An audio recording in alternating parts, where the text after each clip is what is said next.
largest market for handsets after China. The sale of smartphones in 2019 increased by 12% and projections about a 14% increase in 2020 were made. This research included existing customers who want to upgrade themselves, customers who want to improvise on technologies they use.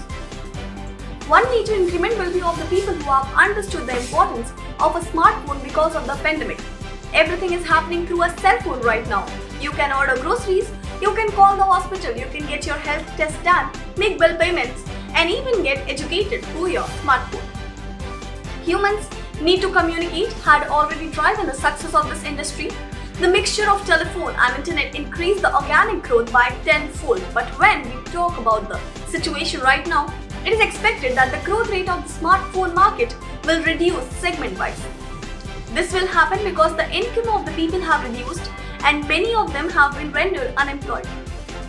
In January-March quarter, the total smartphone shipments in the country increased by 4% only. Prabhu Rao, head of the Industry Intelligence Group of CMR, said that they are keeping a close tab on the macroeconomic factors and how the industry will play from here. In the best case scenario, there will be a decline of about 11% in overall smartphone shipments for this year. It is said that Samsung has been the worst hit company in India's smartphone market. The share of Samsung smartphone in the market dropped by 16% in the first quarter. Samsung is facing a lot of competition from Chinese companies.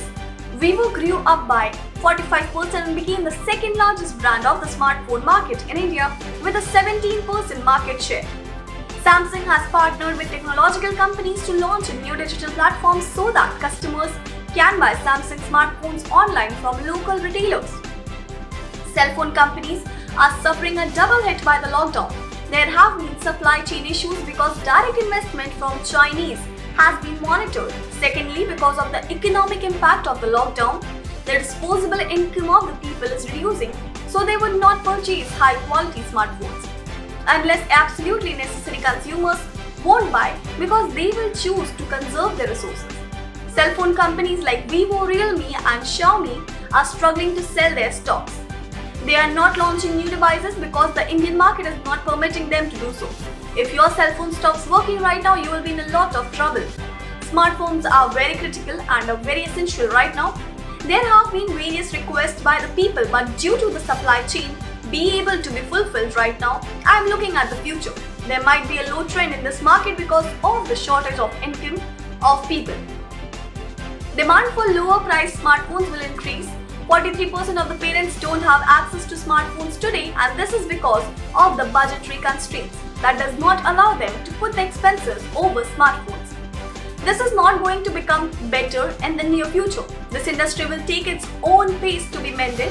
After the lockdown ends fully, companies will flood the market with their cell phones. They will start making cell phones which are of low price but have many technologies embedded in them.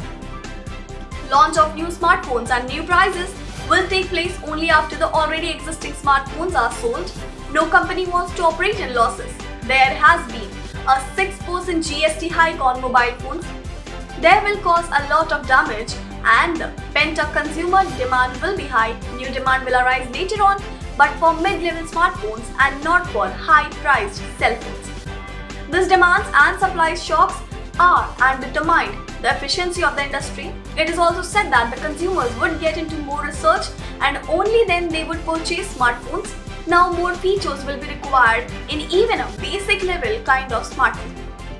With the increase in competition in this market, new technologies need to be developed which reduces the cost of the smartphone and benefits the seller as well as the buyer. That's all for today. Now this is Palak Gupta signing off, and we'll be back with some more news in the next video. Till then, stay safe, stay connected. Thank you.